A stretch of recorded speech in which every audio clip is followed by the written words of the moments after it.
And we're going to give everybody a couple of minutes to show up because some of us are still recovering from the holidays and or last week. Mhm.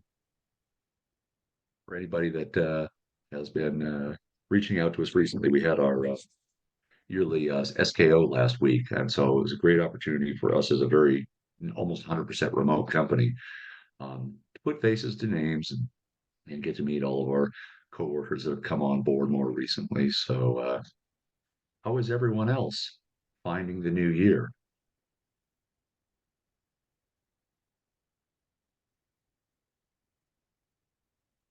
I'm personally Any thoughts? excited because lots of things seem to be gelling between endpoint and cloud security, and SaaS Alerts is pivotal in that role. Thank you, Andy. Yeah, it's kind of fun. We've gotten some real traction starting to play with Adam and the guys, especially on the that side of the house, have really started to dive deeper and deeper in what they can do with Entra ID, Entra machine ID, and things like that. So Mhm. yeah, look for that to continue to be built out, and you'll start to see some of that stuff land in the all the regular alerts until we figure out exactly what to do with it all in Unify and other places. So um, glad to hear the feedback that we're all on the same page and all, what is it, madly off in all directions.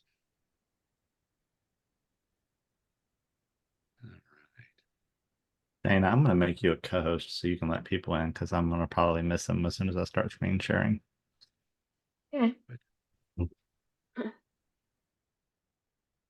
Um, Dana, if we didn't add Maya to this, can you reach out to her You got it. in all your spare time? I know. So, thank you. No problem. Alrighty. Well, we'll go ahead and start with more of my rambling chat today. Good morning, everyone, and happy 2024. I hope everyone has survived the new year and all of that well. We just sort of anecdotally talking to a lot of partners, we didn't see a lot of crazy activity um, hacker wise. We didn't see an uptick in activity over the new year. And just kind of looking at what I have visibility of how many respond tickets are kicking off, respond actions are kicking off, and all that sort of thing. We didn't see a massive uptick. So if anybody has seen anything different, I'd love to hear about it. Just again, anecdotally to find out what's going on and what worked for you and what didn't. Um, amen, David. Amen. Yeah, knock wood constantly. Feel like a woodpecker. Um, actually, I've got a woodpecker outside of my house, and part of the house is stucco. And about once a year, he decides to go after the stucco and just beat his little brains out on that. It kind of cracks me up. But yeah, exactly. We're all in that same boat. We're uh, work trust but verify. We work very hard. We put all these processes in place, and then we still cross our fingers no matter what. Well, Yeah. I So could if share a anybody story like, that I learned yesterday, and that hit me, is Andy. Absolutely. this is a SaaS application, and I'm blanking on the spelling of the first name, but it's out of North Carolina, and it provides scheduling, employee timekeeping, and invoicing for the home healthcare systems, many of them. And they experienced a breach on Friday. And all of these little franchises that do this are struggling today to process payroll, to schedule their appointments, and to invoice out to their customers because they thought the SaaS provider had a good backup. Sad to hear. Business opportunity. Sad to hear. Yep. So it is happening. It just hasn't hit the presses yet. Yeah, exactly. I appreciate the story there, Andy. Yeah, it's and that's what always kind of scares me is we look at these things and what's the time it takes for them to have to report if they're publicly traded versus the small folks that aren't publicly traded and they're not going to sit on it, but they're going to put out all the fires first, and it may be weeks or months before the public hears about it, and that's a challenge. It's a challenge. Um, No particular agenda today on my side. I know Ben has a couple things that he wanted to share and talk about today. But before I turn it over to my good friend Ben, um, anything burning your biscuits, anything that's on anybody's brain right now that we could jump into?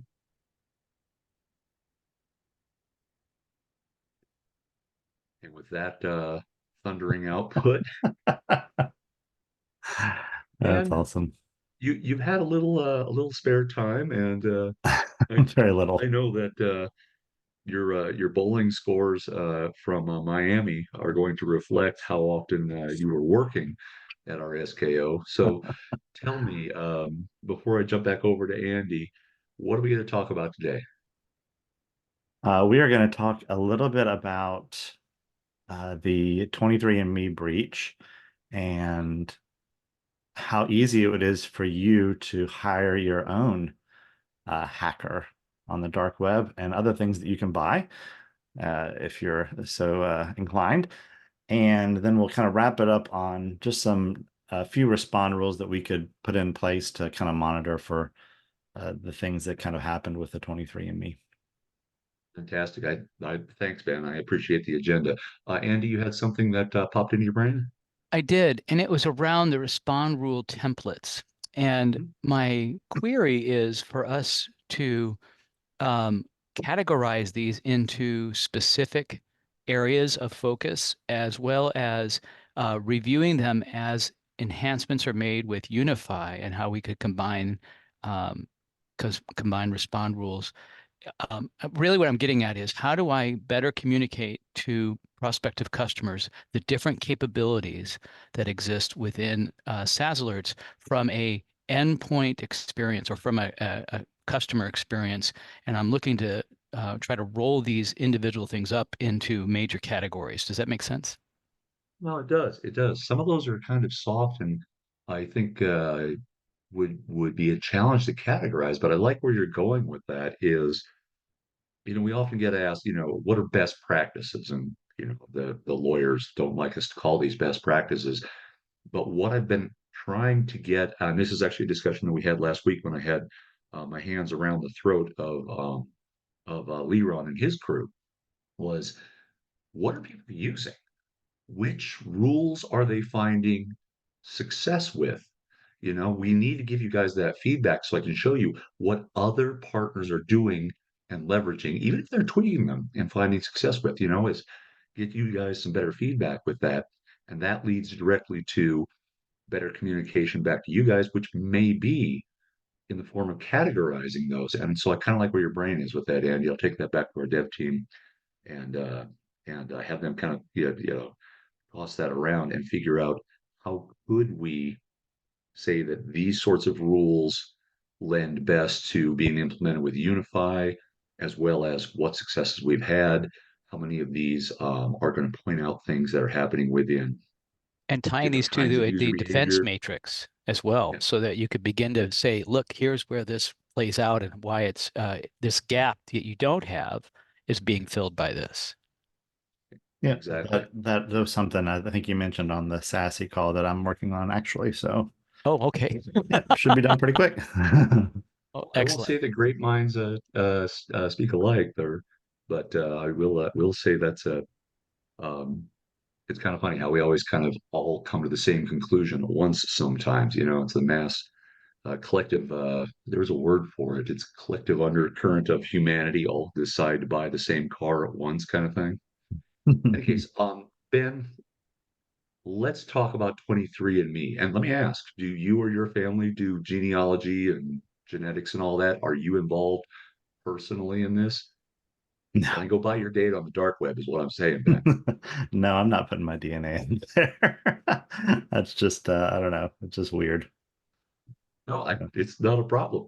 Now, for the folks that did have this happen to them, remind us, how did we get here?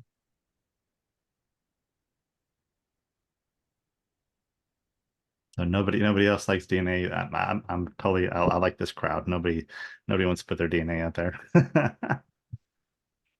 Well, there was an article that Dark Reading put out recently that 23andMe is going through a lot of lawsuits currently for the thousands of people that did have their data leaked.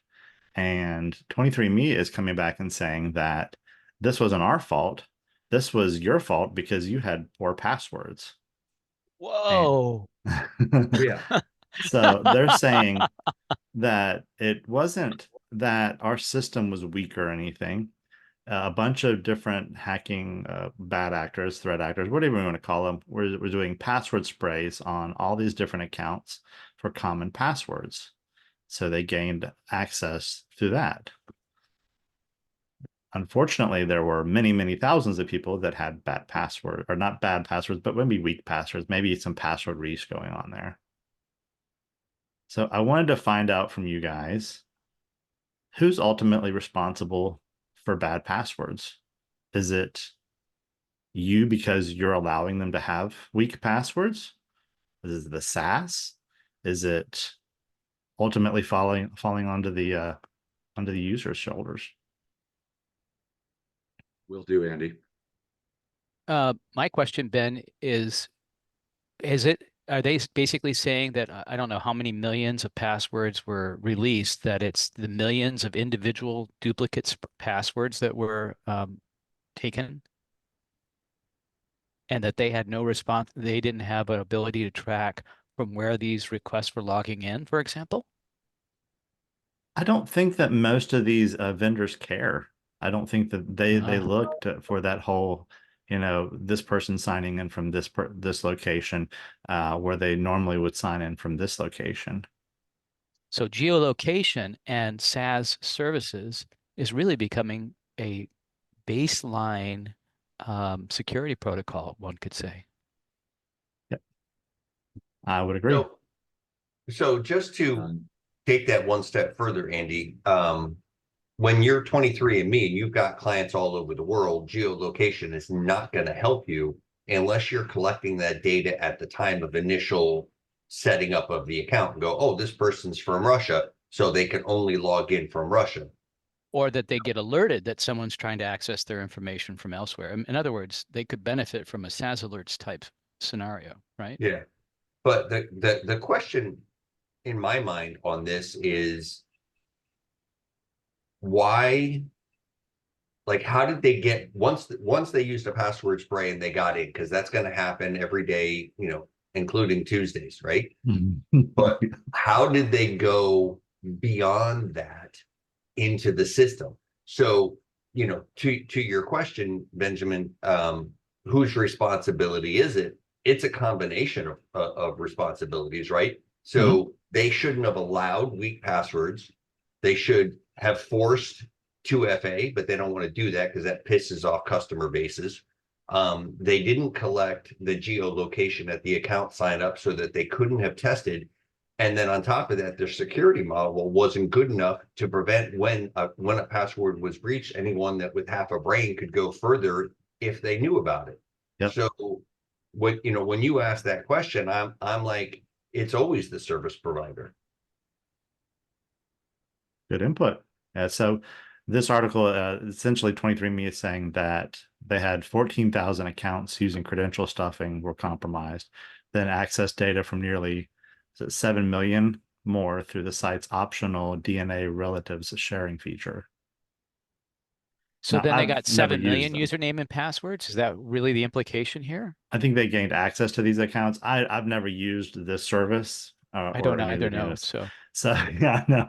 So but there's it's a It's very my whole interesting. understanding, Andy, that what they got is after enough password sprays, they had access to enough linked DNA data that they were able to get the DNA data. So maybe not necessarily the username and password for all 2 million people that signed up for 23andMe or whatever it is, but out of that 14,000, that was enough to let them get at the data itself that the people had uploaded, all of their DNA data Does it that they share had. the person's name that shares the same DNA so that they could actually begin some social engineering based on this? Bingo. I could find out if I'm related to Ben and Yep. And Michelle then, and hey, I'm your you long and lost Oh, Hope. you have cousin. a long And lost child somewhere and they right, the money exactly. and yeah. And you know how many, grandma's going on there, she wants to see if she's got, family in the old country, and she's not putting the most secure password, and she's not, doing so. I think Password 123. yeah, just- exactly. I Guys, just found out Anthony's a primo. okay. I was going to say this takes there was a 60 Minutes reposting of cyber attacks on the YouTube over the weekend.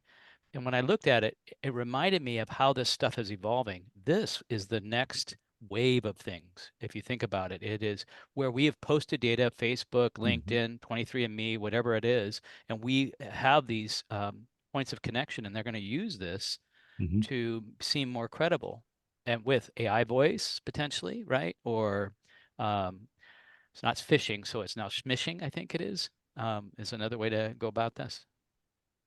Oh yeah. You Not know, to While get this too, is all happening, Ben, what can we do to at least identify it when we're an MSP supporting something like 23andMe? And what can we do to stop it? And also, Michelle, I'm going to swing back to you and ask for a link on how we can let all of our vendors know that we care about this data as a security community. You want a link about it? Yeah, like, hey, Like an before the end of existing link, or you want me to Boom. create one? No, I was thinking about before the end of Boom, I'd like a few more names on that petition.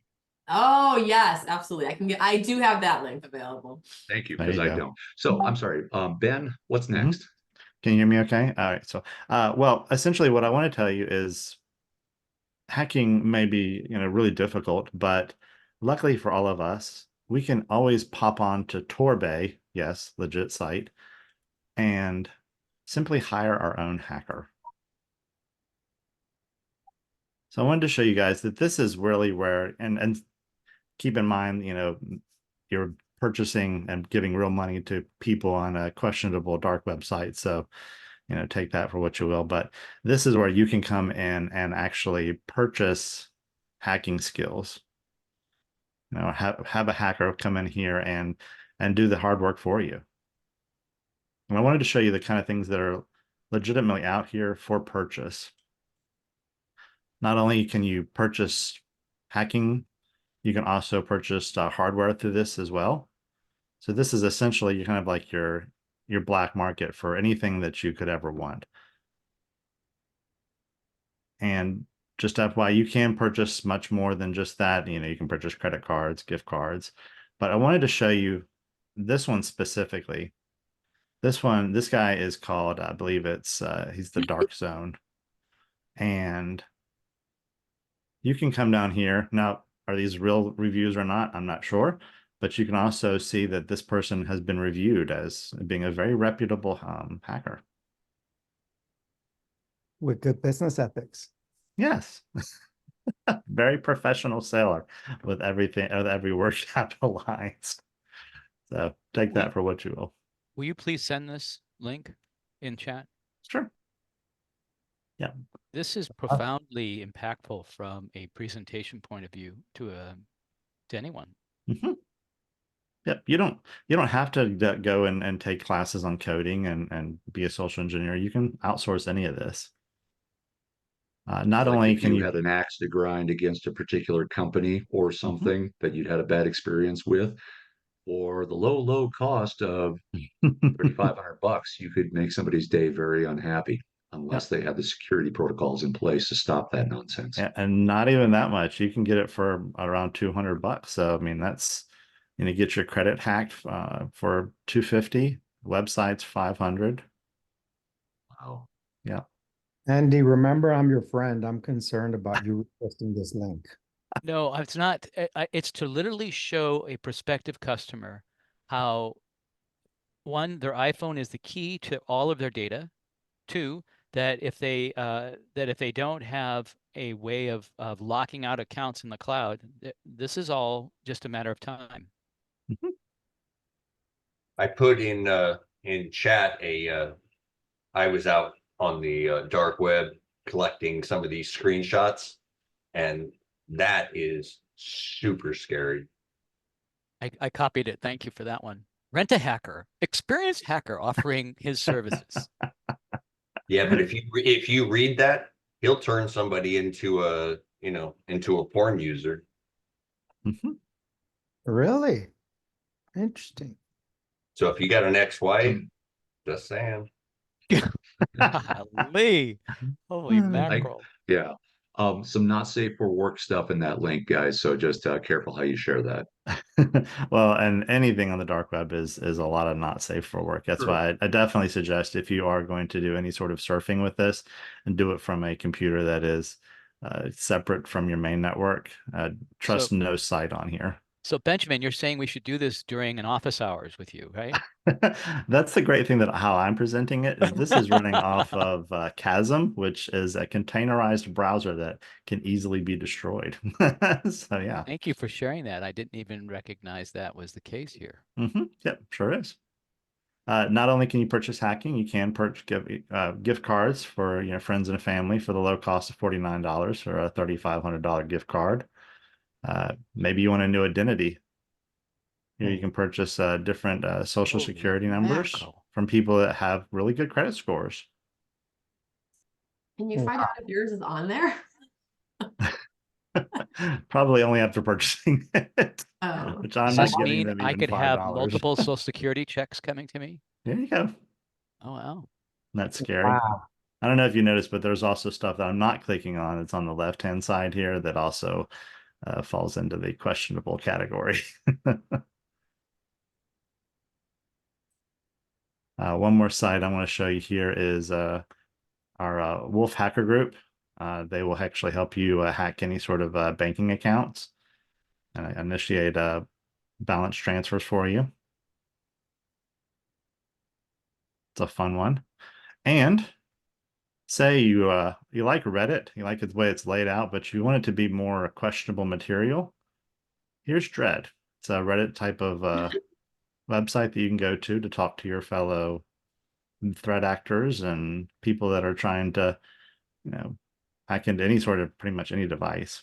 You will be sharing this in the notes, right, that we talked Sure. that I asked, because these Yeah. links, I think this is very impactful, at least from my perspective. Yep. Impactful to me. How, I wonder, Benjamin, how are you buying? I don't know what word to use. This is not legit. Are you buying? It's not reputable. Is the source accurate? I guess that's what they're rating the site on. That yeah, you're buying social security numbers at work, etc. Just That's a good question. It's I akin it to like, buying something, in the alley of a dark alley or something. You don't know if it's something that's going to be legit or something that's going to get you in a lot of trouble. So I show you these sites, but I have not actually purchased anything from them. sure. But they are there for people that want to roll the dice. I question the $5 for a social security number, but I mean, I don't know. It might just be the number itself, not the card. Yep. Um, But you see, this is one of 13 pages. So there's many sellers out there. have you explored implementing Copilot or something like that in combination with SaaS alerts We around? have that has been a discussion point for us is involving more AI, but nothing I can really like go into any sort of detail on, but something that we are looking at. And Andy, just so you know, you've heard Chip on calls. You know that when we first figured out years ago that we would be able to start to pull all this data down from the APIs from Microsoft and Dropbox and Salesforce, his brain, Chip's brain had already thought of 712 different ways to start to do some predictive analysis on that. And I know that was one of the things he talked about a couple of years ago about where he wanted to go with this massive data set, that this meta data set that we have, because we're getting all the data from you guys and your clients.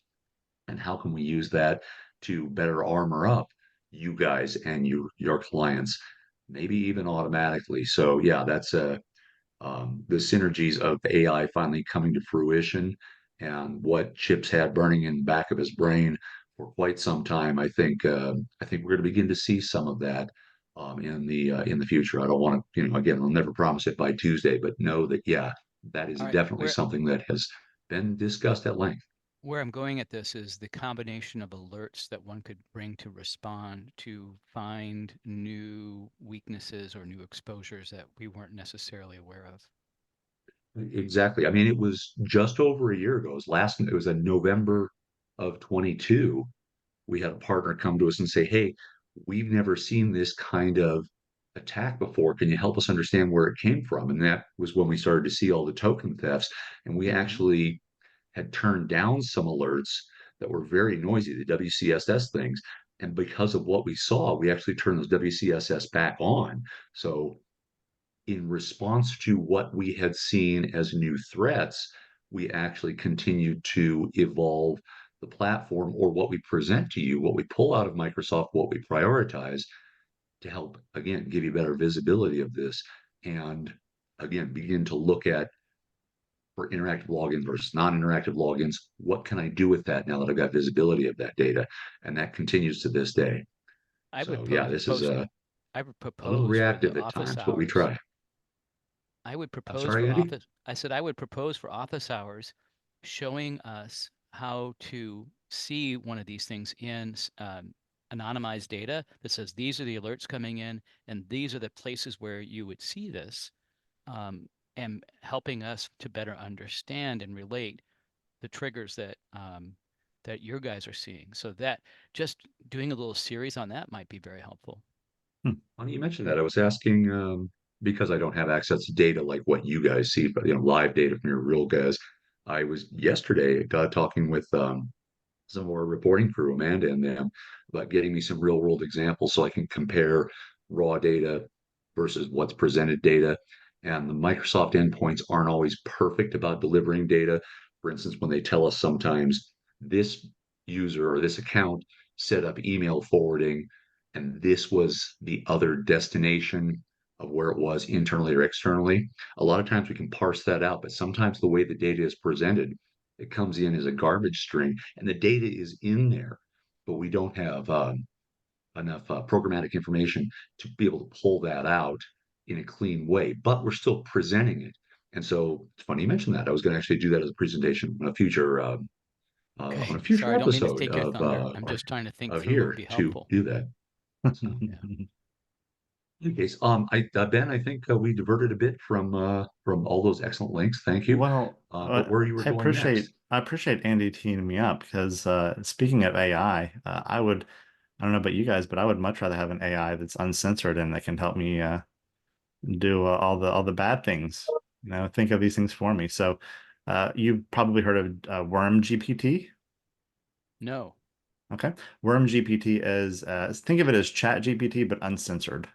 And if you ever try to ask Chat GPT, write me a phishing email, it's going to say, no, this is against my policy. I'm not going to do that.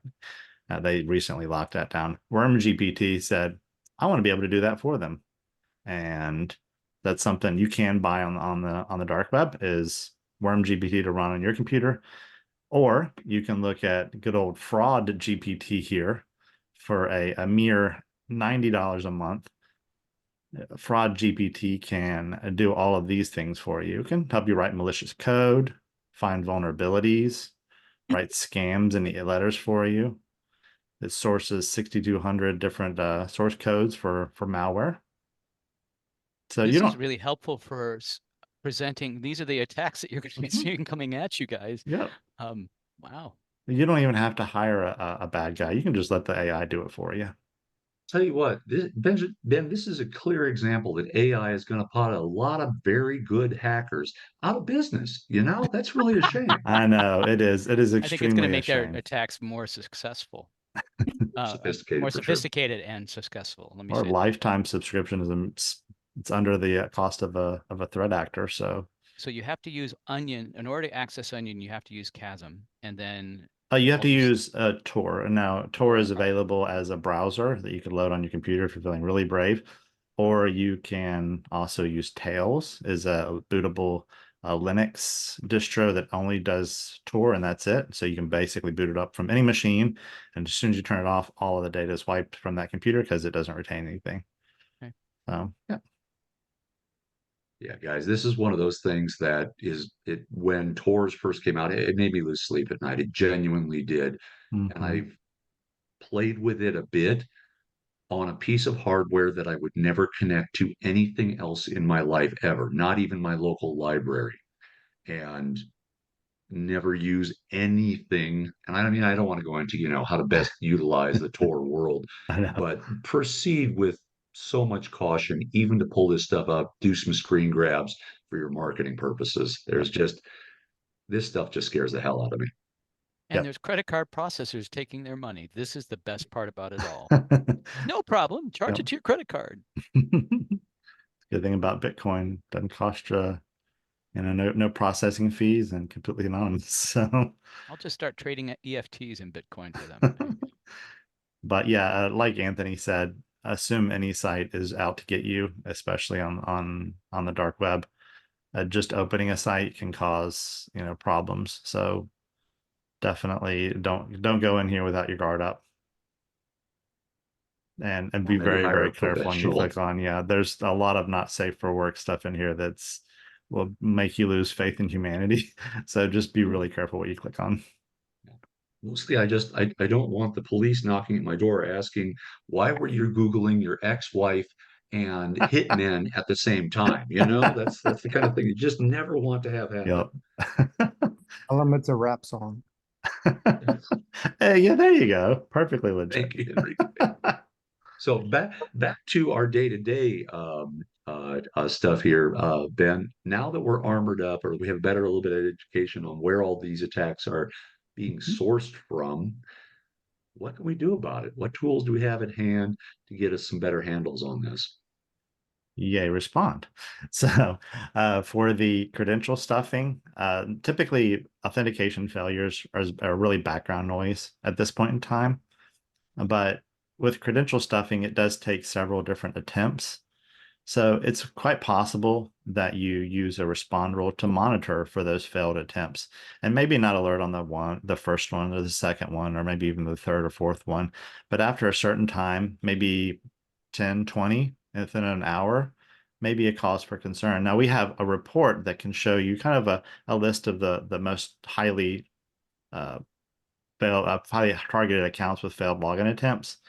However, unless you're staring at it all the time, it may not come up. So you could easily make a rule, very simple. Just look for authentication failures, perhaps multiple account locks, and maybe just use this for awareness. So that you know that somebody is trying to get into this person's account. And maybe your action obviously isn't to lock the account and block sign in, but just simply have awareness, contact the customer saying, we're seeing a lot of activity coming down from the web. Your account's being hit really hard. Are you using a good password? Maybe we can go ahead and recycle your password and make sure your MFA is turned on, those sort of things. So really it's just knowing that it's happening is, I think, really beneficial. Andy, you had a question there?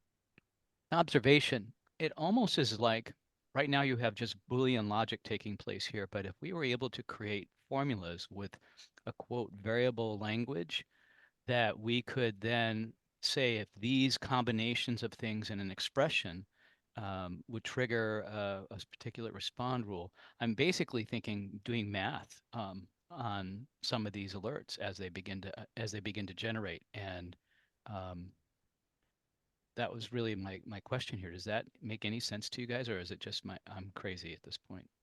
I think It's both of easy to those are become absolutely crazy at this possible. point. I think those are not connected, Andy. We have looked at different, I guess, if then kind of statements. We had one of our partners say, I'm really great at PowerShell and I would love to see a lot more loops kind of, Yeah. if and then in this sort of process. So it's something that we have definitely working at. We're always looking to expand the capabilities of Respond, especially as the bad guys get sneakier. I'm thinking of things like summation around particular alerts and combining Mhm. averages and things of that nature. All right. Yeah, That was where my head was going. sure. Good space. Anybody else have questions about this sort of thing? Is Questions anyone else but not implementing this sort of thing?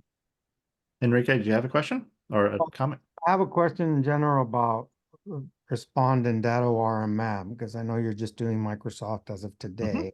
Yep. We have a knock in India, Mhm. and we don't want to so I keep getting alerts every couple of days they log in, and I don't want to whitelist their 5 IPs because that's whitelisting them for Microsoft 365, and I need to whitelist them for Data RMM. Okay. So not sure how that could be done. I try to start doing a rule, but then I ran into that currently it's just Microsoft, or try to do a respond. I was looking around, see what I could do, how to whitelist that just for Data RMM. Have you thought about with those contract employees, you do know about how you can whitelist it just for that user? Have you seen that before? No, Okay. So just to bounce off of this, so any of these, you can come into any of your organizations and go to their accounts, and each of these individuals can also have their own whitelists. Sorry, my system's taking a little bit. The suspense is coming in. There we go. So any of these, so say we have Alex and he is a contractor that lives in Costa Rica, you can edit their whitelist specifically just for this one user. so, Or maybe, okay, and since the user doesn't exist in 365, that's not a risk. It's okay. just a Data RMM user, or are you picking up Data RMM users? That is a very, very good question. I would That think that we is, would because and we're picking up yeah. Ninja. Yeah. Mhm. I would think that data should also show up in this list as well under the company you have data set up under. Yeah, checking it out as we speak. Yeah, yeah. So you went to organization Mm-hmm. and, Little people icon. okay, that's what that's for. Mm-hmm. We kind of snuck it in there. Because they're driving me crazy. Yep. We have a lot of people that contract out to, Philippines, India, stuff like that. And then one other question, while no one's talking, I'll take advantage. We have a user legitimately traveling. They're down in Brazil, but their company decided not to unlock the account when they logged in and got blocked 365. Mhm. And so they unblocked it the first time, it blocked it again. I told them, guys, it's gonna keep on blocking it. You could do it 20 million times. I go, we either whitelist them or Yep. do something or get them on a VPN. They decided to leave it blocked. So the last block and change password you guys did uh, was done. No one's touched the account, but every couple of hours, every 4 hours, it's blocking it again and changing the password again. And again for the last 24 hours, Interesting. which I would think if no one's opened it up, if no one's unlocked it, they cannot successfully log in. So why is respond triggering over and over every 4 hours? I Enrique, would I'm think going it to take a should. wild guess here that there is some application trying to log in. And so when we see that attempted login, if that's the way the rule is built, because that attempted login is coming from outside of an approved location, then But it's it triggering the rest of the respond rule. doesn't it have to successfully log in? I don't remember what the default. Depends on how the rule is written. Yeah. Yeah, I would check in the analyze for that specific user to see if there's any sort of outside approved that's triggering off of that one. Huh, respond not available. I haven't done MFA. Huh, weird. But good question. If that is still an issue, let us know. We'll definitely we can hop on a Zoom with you and take a look at your environment. Yeah, no, this is a new one. That response not available because authorized user not enabled MFA. I'll log in with 365. Hmm. I would try refreshing. Sometimes it does that. Okay, I have a ticket open for that one because it's driving me crazy since I have them set up. Well, they come to my text messages. So Hmm. in the morning, midnight. I would definitely use analyze for that one. That should tell you if there's something popping up from that outside. But good question.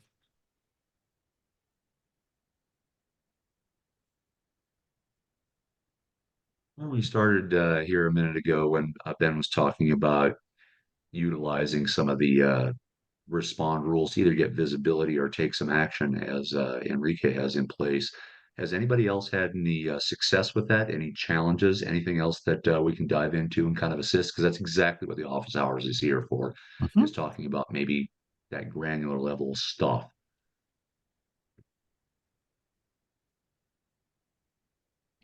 So here's the event we have. When an account generates the following event, the following event happened 2 times within 4 hours.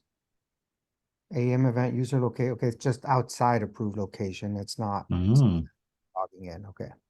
Yeah, definitely check analyze. I bet you money it's probably some sort of outside is kicking off for a file event or something like that, something crazy. Can you talk a little bit about what the presentation is going to be like at right of boom, excuse me? So the Well, only thing being the that I presenter, know, right a boom, I get to punt on that one. I was like, I won't be there, unfortunately. I'm Anthony, are you gonna be there? I am this year. That was I Oh, said I quit or you send me to right a boom. see, I'm hoping that they'll move it to Florida so that I can go since it'll be a West Coast, East Coast, and so. But anyway, I do know. I think it's going to be a little bit. I think Chip's talking about token theft, and I think we're going to do a live demo of that, if I'm not mistaken. But we'll see. Yeah, I'm working on the presentation, so I know it's your. Yeah, Yeah. I think it's definitely going to be Well, something very interactive. PECs, yeah, I think it's okay to say. I don't think it's Yeah, a secret, but this, yeah. no. So Yeah. it should be a lot of fun. Users are there. Thanks. The data users. Okay, cool.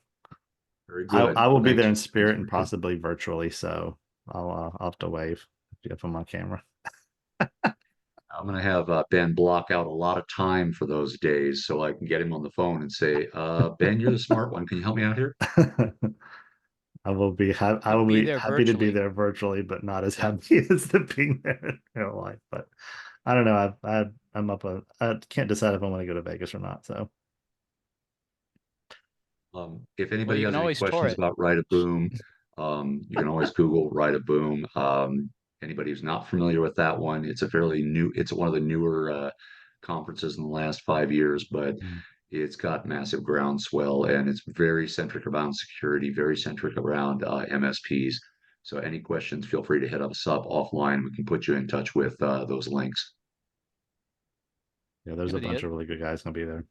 it would Yeah. also be helpful if we began to get ideas for rules from people in the office hours. I think this would be a great place to talk about crafting or looking Yeah. at how these That's been a challenge since day one, Andy. We've tried to, build out the Slack community and the Reddit community and put mechanical pieces like this in place. And our audience is fantastic, but we we just don't get people sharing a lot. I'll be quite frank with you. And it's a challenge. Sometimes we get some good ideas submitted to us, and that's why this respond templates continue to build out. But I think a lot of guys are just head down doing their job and they find something interesting and they implement it and then we're not sharing as well. But we could continue to try to engender that. So thank you for everyone who brings your ideas. And no good idea, no ideas go unnoticed, unreviewed. Unpunched. Um, Well, Anthony, that's a good segue for me to remind those of you who do join the Sassy call. We would love your wins of the week.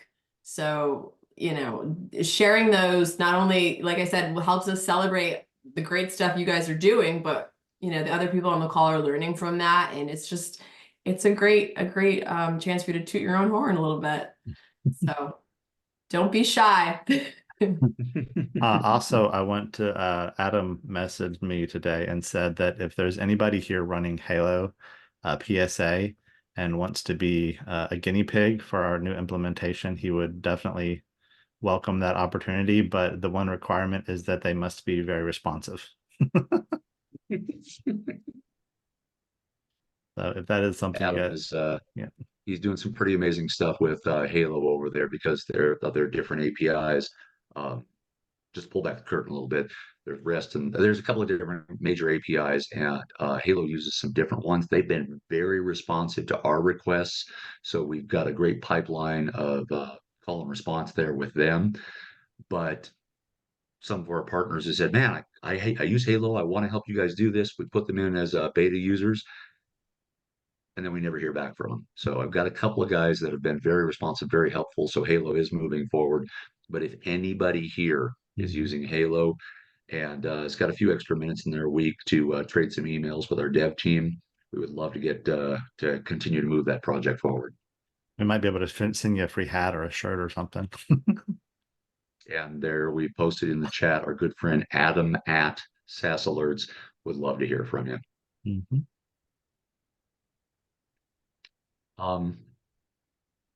45 minutes well spent. Got another 15 here while we've all got your attention. Anything else that we can review? Anything that's working for you? Anything that's not working for you? Shout out, guys. Well, I just learned something big with being able to whitelist by users. I was Yeah, not that's aware of huge. that one. Right on. Thank you, Enrique. Yeah, that's one of those things that during the onboarding process, we shotgun you guys with so much. The platform has a lot of little nooks and crannies. So if you ever get stuck or hung up on something, reach out to support, reach out to your account managers. If you're not sure who your account manager is, let us know. We'll be sure and put you in touch. Thank you. Anthony, And I am going to repost a link in the chat here and a little note from my good friend Michelle about taking some of this back. Like I just sort of mentioned, we have had some great response and feedback from folks like IT Glue and Salesforce, actually, and from Halo about what are their APIs presenting and what can we do with it?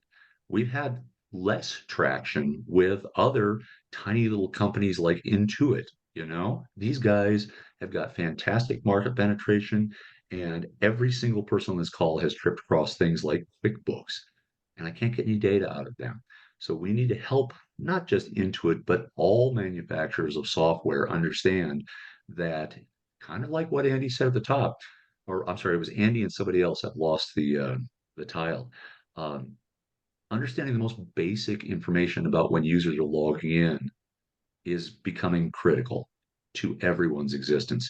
And if we don't push for it now, the insurance companies are going to push for it. And that's going to be a much more expensive proposition because if we can control the messaging, if we can control the standards, I think we can make this a lot less painful on the software sellers and developers and all of us who have to consume that data. So take a look at that little link that I put in for the forum.jot form, and let's see if we can get some feedback from the community back to the software manufacturers.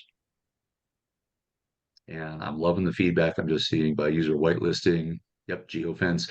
That's a very good point, David. A lot of our partners, for their smallest clients who don't want to pay for extra licensing from Microsoft to do geofencing, they can do a ton of stuff like geofencing using our platform, along with all the other things that our platform presents. So, very good point there, David. Very good point. And Andy, thanks for putting that in. We love the awareness idea. Absolutely. And it's funny because, um, I'm sorry, was there a question there, Enrique? No, no, go ahead. Go ahead. I was just going to make a comment. Um, there was a recent on Reddit. There was a recent. I think somebody was rather new to this MSP space, and he said, "Hey, we had a breach. What else I think I know, I think I fixed it. What else should I be looking for?" And Ben was happy enough to take that list that he has tattooed in his brain. He goes, every time I see a breach, these are the 20 or 30 things that we got to go look for, or even just the top 10. And so, yeah, for those folks that may be a little newer to this game, or maybe they just hadn't thought about one of those 10 things, that's something we could absolutely present in a future session. ROI, we've got talk to your account manager. Absolutely, Andy.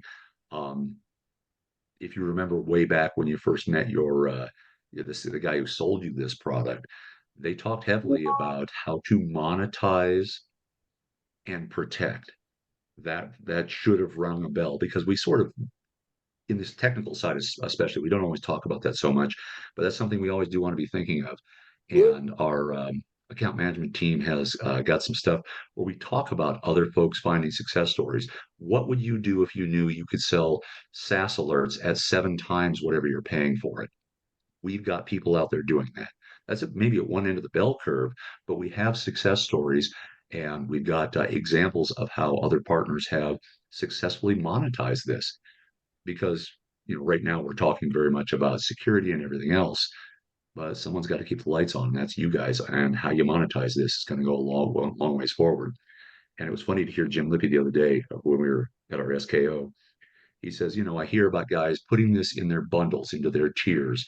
And he says, that's all well and good, but it kind of drives me nuts. He says, because I think they're missing out on an opportunity to monetize this as a line item, as difficult as that might be from a bookkeeping point of view. There's some things to be discussed there. So hopefully we can get Jim in here maybe one day to chat about that, or Michelle, maybe even if that's not on his agenda to talk about during some of the SASE calls. I would be highly surprised. I'm sure that's going to come back up here in the next couple of weeks. I'm already a bad Last actor. 10 minutes. I'm sorry, go ahead, Enrique. I'm already a bad actor in my company. I got tagged for having. Told you to be careful. So I don't know if you Oh. guys have seen the beta, or I don't know what they call it, setup of Rocket Cyber with you guys. Mhm. I'm really impressed with it. I'm really impressed because, one, it opens it up for all my customers, even though they're not using Rocket Cyber, Mhm. as long as I have the company integrated for free. So No, nice. their alerts and everything are working really nice, really, really nice. Enrique, thank you for that feedback. My marketing people will be calling you in any minute now. No, that's exactly what we love to hear. Thank you for that, Enrique. The success stories, because um, Rocket Cyber, we've had a very good relationship with them, and we're just getting traction on that. For anybody who's not aware of that, um, we're not doing anything on our side except exposing via API all the data that's being collected, and then Rocket Cyber is ingesting that and doing some really interesting things over on their side. So if you're using Rocket Cyber, absolutely reach out to your account manager on that side and say, I want my SaaS alerts integrations, and let's chat about that.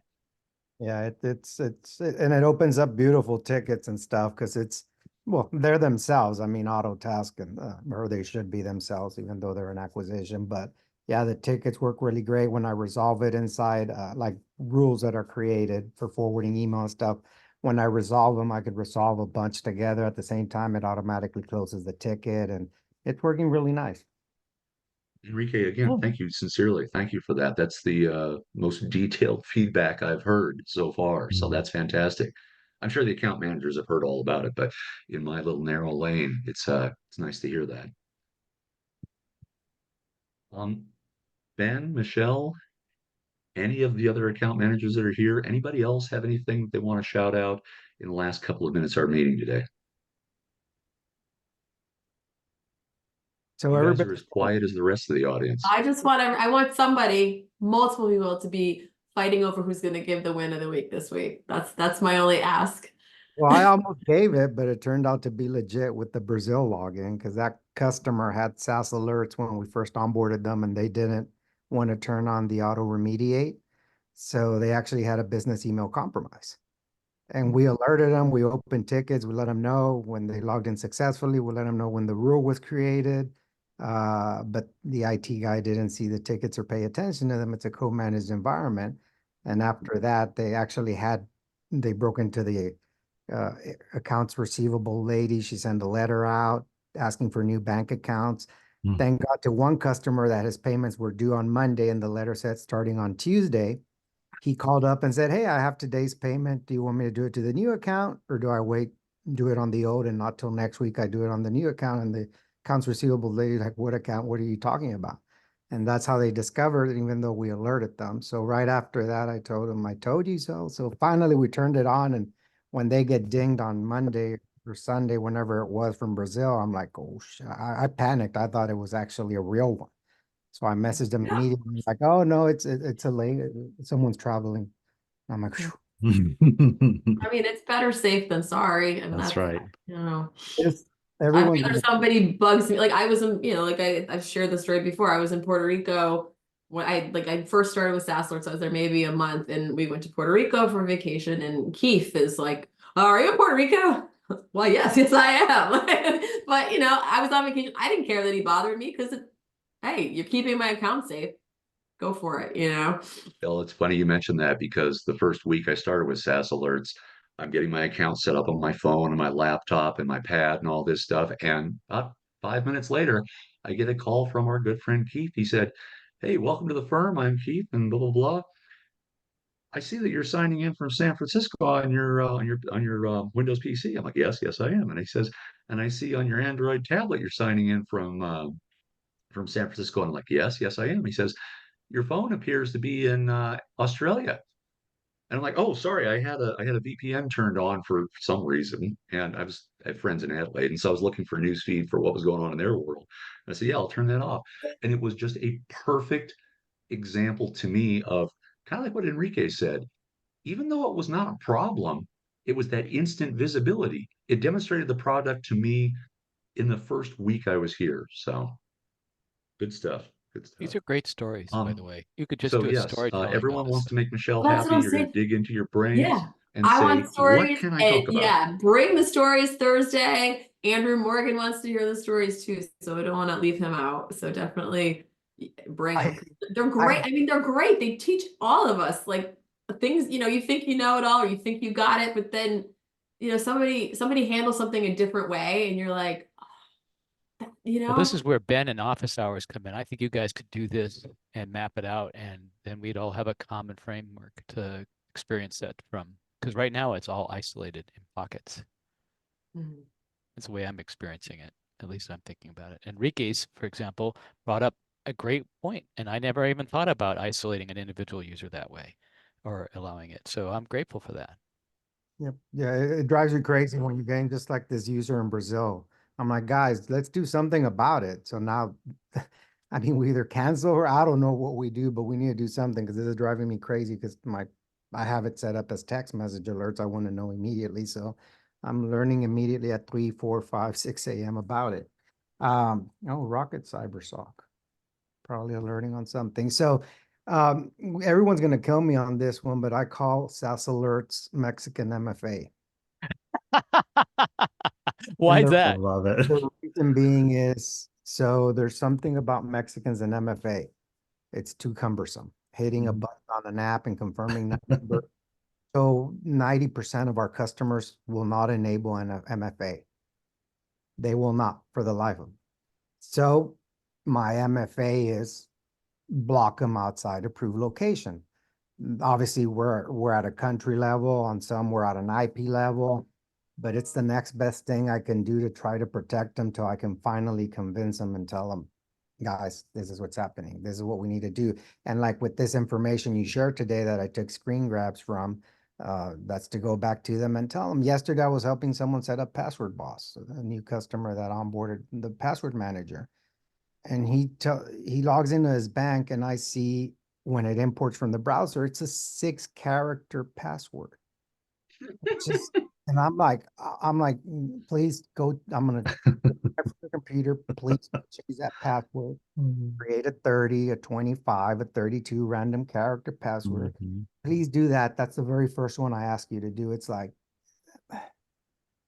Some I'm of like, those sites restrict you to like an obscenely low character password. It's like, seriously? When was man, your software written? Like it can't support more than like 12 characters. I'm like, and then some don't support like symbols. yeah. That's just poor coding. So they don't like all the weird symbols that a So password manager will give you. it probably breaks their system.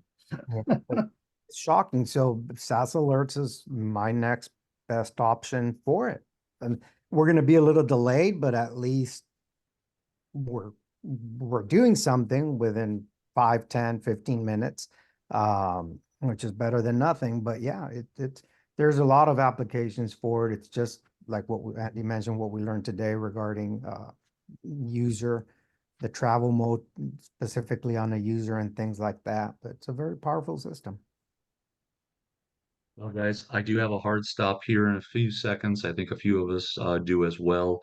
thank you again for everyone Yes, who thank you, showed guys. up today and had the great input. I love this kind of feedback. Thanks, Ben, for the demonstration and for giving me a reason to lose sleep for tonight and many nights You're forward. welcome. I will put those links. Ben sent me the links. I will put those links in the description with the recording on YouTube, so you guys can access them there if you need them.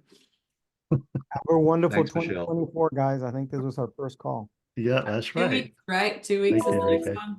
Yep. Okay. Yeah, we'll see you all in 2 weeks. Right. Thank Happy New you. Year, guys. Guys, bye-bye. Bye, guys. Bye.